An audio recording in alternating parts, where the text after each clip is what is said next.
20C17 थोडा आकडा वाढवला आपण अजून. तर पहिल्या डोक्यात काय आलं पाहिजे की यार 20 पासून 17 घरं खाली जायचंय. तर 20 पासून 17 घरं खाली जाणं म्हणजे बरंच मोठं लिखाण काम पडणार आहे. ते एवढं लिखाण काम करायचं का? अजिबात नाही. कारण आपल्याला जुळा भाऊ माहिती आहे. जुळा भाऊ काय सांगतोय याच्यातला? जुळा भाऊ आहे 20 तसंच C दोघांच्या मधला गॅप 3चा गॅप बघा, दोघांच्या 3चा गॅप आहे. याच्यावरून मला कळलं की यार 20 पासून 17 घरं जाणं जास्त किचकट होतं. म्हणजे मुश्किल नाही ते, पण होईल, पण मग किचकट आहे. त्यापेक्षा 20 पासून 3 घरं घ्या, ते सोपं पडतं. 20 पासून 3 घरं कोणती? 20, 19 आणि 18 डिवायडेड बाय 3 फॅक्टोरियल. हे तुमचं उत्तर असलं पाहिजे. जर तुम्हाला उद्या कोणी म्हटलं का 22C18 लिहून दाखवा, तर 22 पासून 18 घरं खाली जाणं म्हणजे फार पेन नसवायचे काम आहे. एवढं काय करायची गरज आहे ना. त्यापेक्षा जुळा भाऊ भेटतो का ते बघा. जुळा भाऊ भेटल्यावरती मला असं वाटतं 22चा 22 तसाच, C तसाच, दोघांच्या मधला गॅप किती? 4चा गॅप आहे. मला असं वाटतं 22 पासून 4 घरं खाली आपण जाऊ शकतो. 22 पासून 4 घरं खाली जाणे म्हणजे काय? 22, 21, 20 आणि 19 डिवायडेड बाय 4 फॅक्टोरियल. ठीक आहे. तर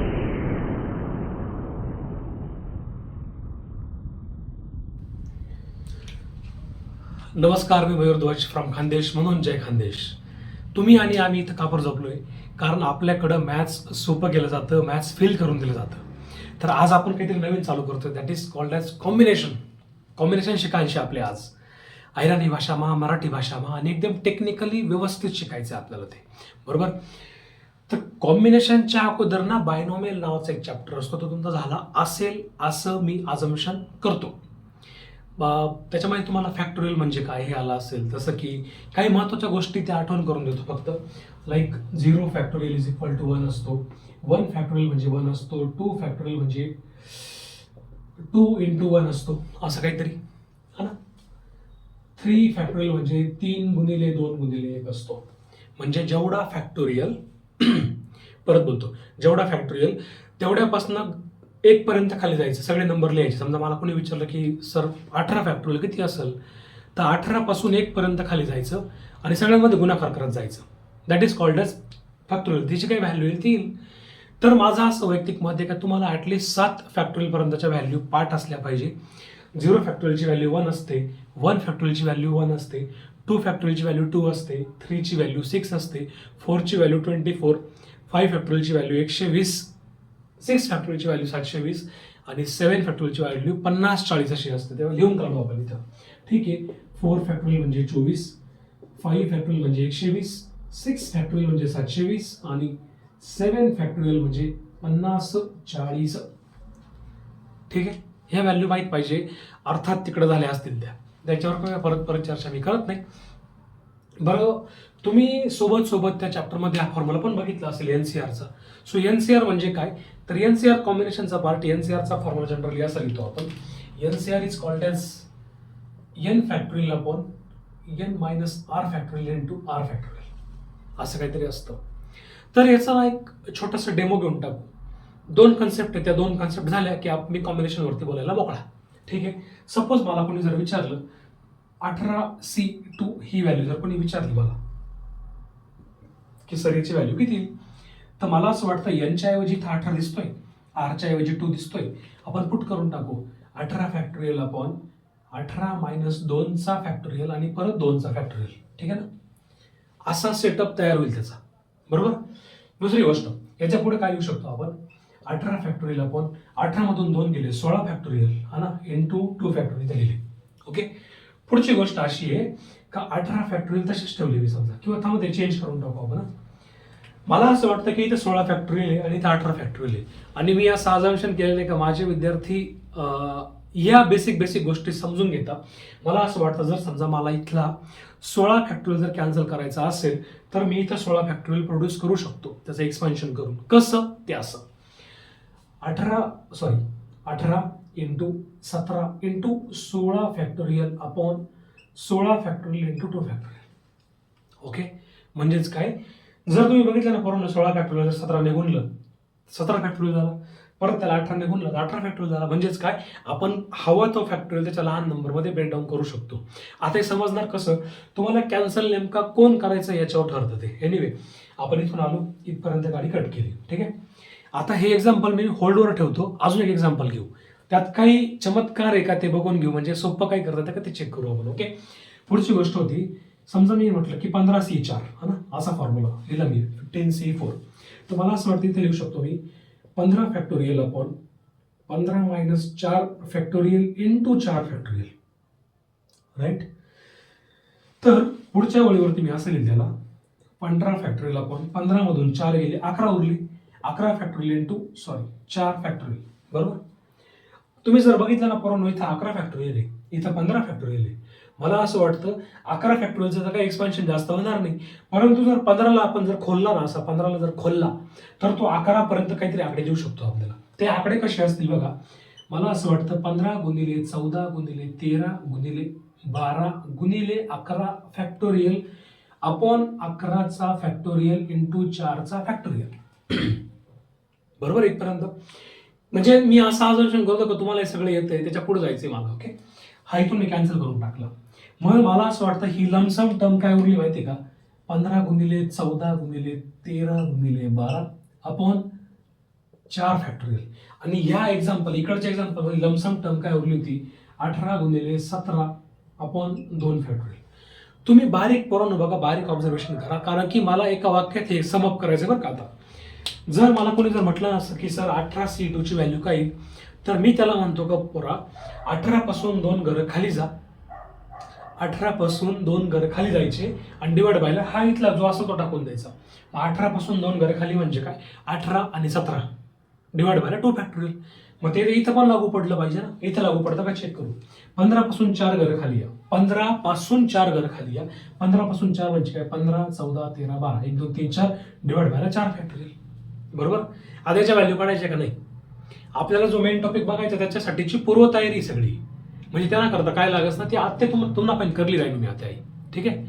सो थोडंसं आपण एक दोन एक्झाम्पल घेऊ आणि समअप करून टाकू आपण. आता 1-2 एक्झाम्पल त्याचे अजून घेऊ आणि त्याला क्लिअर करून टाकू आपण कायमस्वरूपी करता. ओके, सो जर समजा मला जर कोणी म्हटलं की सर आम्हाला तुम्ही 16C3 लिहून दाखवा, परत फॉर्म्युला लिहायची गरज आहे का, अजिबात नाही.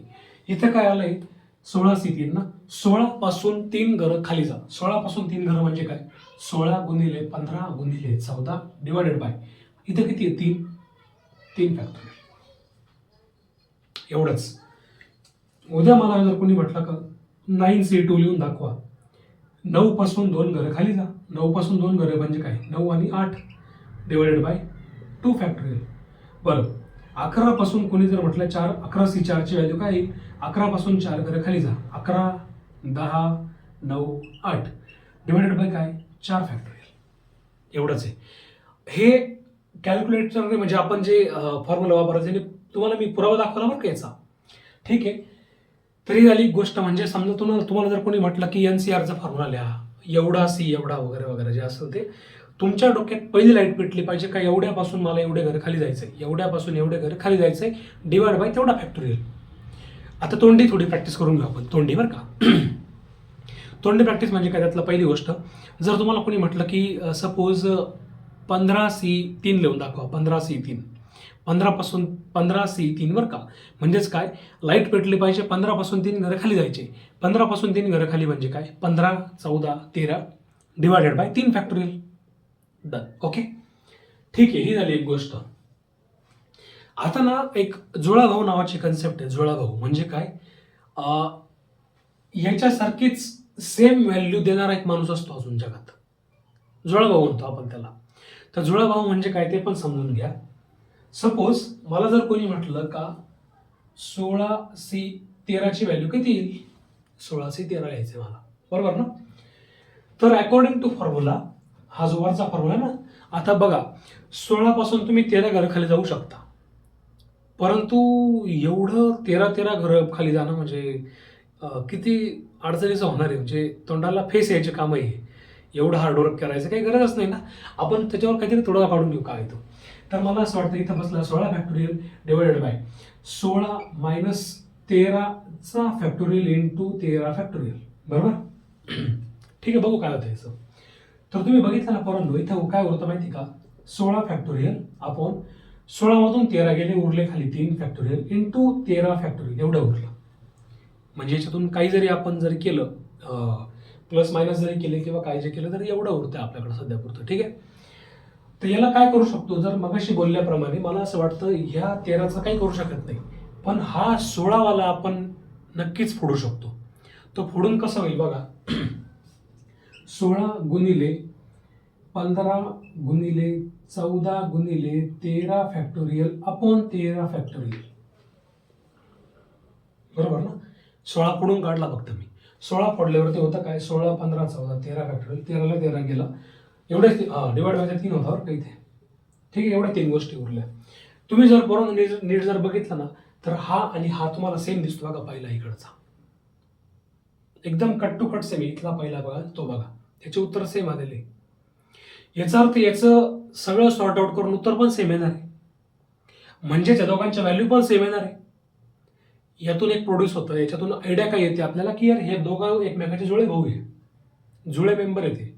जुळे मेंबर म्हणजे काय, 16 पासून 3 घर खाली गेल्यावरती पण ते चालू होतं आणि 16 पासून 13 घर खाली गेल्यावरती पण ते चालू होतं. म्हणजे जर काहीतरी कनेक्शन आहे याच्यामध्ये. हालाकी तो फॉर्म्युला आहे, पण तो फॉर्म्युलाची फोटोकॉपी दिसते नेमकी कशी ते इथं बघतोय आपण. ओके ओके, हे झालं. याचा जुळा भाऊ इथे लिहून ठेवतो मी, बाकीचं हे सगळं करून टाकतो आता. ठीक आहे, याचं काही काम नाही आपल्याला आता. ठीक, ओके. तर याच्यावरून जुळा भाऊ काहीतरी लिहिता येईल बघा. याचा तुम्ही आता ऑब्झर्व करून सांगतो बघा. म्हणजे आपण जे लिहिलं ना 16C3 याची व्हॅल्यू आणि 16C13 दोघांची पण व्हॅल्यू सेम आली होती. बरोबर ना. ही व्हॅल्यू सेम यासाठी ना काय काय सेटअप आहे बघा बरं का. सेटअप असा आहे का इथं दोघांचा पण भाव हा मेंबर सारखा आहे 16 आणि 16. सी हे दोघं पण तो कॉम्बिनेशन आहे. इथं 3 आणि 13 आहे, दोघांमध्ये काहीतरी कनेक्शन आहे. ह्या दोघांच्या मधला गॅप मोजा बरं किती. 16 आणि 3 मधला गॅप किती, गॅप 13चा होता, तो गॅप इथं बसला. आता व्हाईस वर्सा उलट बघू. 16 आणि 13 मध्ये गॅप कितीचा होता, 3चा होता, तो इथं बसला. हे दोघे जुळे भाऊ आहे. त्यालाच आपल्या टेक्निकल भाषेमध्ये एक फॉर्म्युला आहे, NCR is equal to NCN - R. हा फॉर्म्युला आहे तोच फॉर्म्युला आपण वापरलाय. फक्त एवढंच का त्याचे प्रूफ बघितल्यामुळे सोपं झालं की हा असं येऊ शकतं आणि असं येऊ शकतं. ओके चलो भाई. तर मला जर असं वाटलं की यार इथं जुळा भाऊ मला लिहायचा आहे ह्या मेंबरचा 9C2चा, तर तो जुळा भाऊ येईल कसा. तर मी बोलल्याप्रमाणे हा वरचा मेंबर सेम राहतो. वरचा मेंबर सेम म्हणजे वरचा मेंबर 9च आहे परत. बरोबर ना. सी तसाच. या दोघांच्या मध्ये गॅप किती, 9 आणि 2 मध्ये गॅप किती, 7चा गॅप आहे. बरोबर, या दोघांच्या व्हॅल्यू सेम येणार म्हणजे येणार. इथे या जुळा भाऊ कोण इथेच लिहितो बरं का. आता जुळा भाऊ याचा वरचा मेंबर सेम लिहायचा, 11 तर 11 सीधाच लिहायचा. 11 मधून 4 गेल्यावरती किती उरतं, 11 मधून 4 गेल्यावर 7 होतो. दोघांच्या मधला गॅप किती, 7 होता, म्हणून तो इथे लिहिला आपण. ठीक आहे. आता जुळ्या भावाचे अजून थोडेफार एक्झाम्पल बघून घेऊ. व्हिडिओ तुम्ही थोडा थांबून बघितलं तरी काही प्रॉब्लेम नाही, कारण की हे तुम्हाला ऑलरेडी माहित आहे असं अझम्पशन करून मी पुढे चाललोय, कारण की आपला खरा टॉपिक आपली वाट बघतोय. हा ना. काही एक्झाम्पल येतो ज्याच्या पटापटा जुळे भाऊ आपण लिहून टाकू. झटपट रांगोळी वाया घालवायची नाही, सासूबाई ओरडतील. Danny Pandit 18C4, 16C3, 16C4 घेऊ यावेळेस. हा ना. लेट से 20C5. पुढची गोष्ट आपण असा घेऊ 17C2, 19C12. ठीक आहे. त्याच्या पुढचा घेऊ आपण एक 18C7. ठीक आहे. पुढचा असा घेऊ 20C19, 12C4. ओके. आणि शेवटचा घेऊन टाकू 21C19. या सगळ्यांच्या सेम व्हॅल्यू असलेले NCR मध्ये टर्म लिहायच्या, म्हणजेच त्याचे जुळा भाऊ लिहायचे आपल्याला. तर मला असं वाटतं जुळा भाऊ लिहिताना आता पॅटर्न ऑब्झर्व करायचं बरं का. फक्त पॅटर्न ऑब्झर्व करताना इज इक्वल टू वरचा मेंबर तसाच 18ला 18, सी तसाच. दोघांच्या मधला गॅप किती, 18 आणि 4 मधला गॅप किती, 12, तो इथे लिहिला. सॉरी 14, तो इथे लिहिला. पुढची गोष्ट इथं 16 तसाच 16 लिहिला, सी तसाच. 16 आणि 4 मध्ये कितीचा गॅप आहे, 12चा गॅप आहे. ठीक आहे. इज इक्वल टू वरचा मेंबर तसाच 20 तसाच, सी 20 आणि 5 मध्ये कितीचा गॅप आहे, 15चा गॅप आहे, तो लिहिला. ठीक आहे. हे झाले जुळे भाऊ. पुढे चला. आता तुम्हीच बोलत चालायचं मनातल्या मनात. मला माहिती तुमचा आवाज माझ्यापर्यंत पोहोचणार नाही, पण माझा आवाज तुमच्यापर्यंत पोहोचतोय. हा तसाच सी 17 मधून 2 गेले, किती उरले, 15 उरले, तो इथे लिहिला. इज इक्वल टू 19C, या दोघांमधला गॅप बघा किती, 12 आणि 19 मधला गॅप 7चा गॅप आहे, तो लिहिला. इज इक्वल टू 18C, दोघांच्या मधला गॅप किती आहे, 11 गॅप आहे, तो लिहिला. ठीक आहे. पुढे चला. इज इक्वल टू 20C, या दोघांच्या मधला गॅप किती, 20 आणि 19 एकच आहे, तोच लिहिला इज इक्वल टू 1. 12 तासाच सी तासाच दोघांच्या मधला गॅप किती? 12तून 4 गेले 8 उरले, तो लिहिला इज इक्वल टू आता शेवटचा लास्ट राहिलेला आहे. ठीक आहे. 21 तासाच सी दोघांच्या मधला गॅप किती? 19 आणि 21 मधला गॅप 2चा आहे. सगळ्या मेंबरचे जुळे भाव आपण लिहून टाकले या ठिकाणी. ठीक आहे. सगळे जुळे भाव लिहिले गेलेले, काही कुठे चेंज नाही, काही नाही. सगळे बोलत लिहिलेले. त्याच्यामुळे आय होप तुम्हाला ते समजले असतील. ह्या व्हिडिओमध्ये आपण 2 गोष्टी शिकलो. आपण ॲक्च्युली टॉपिकला हात लावलेला नाही बरं का आपण अजून बी टॉपिकला हात लावलेला नाही. पण आपण शिकलो काय ते एकदा समअप करून घेऊ. हे सगळं खोडतो मी एकदा.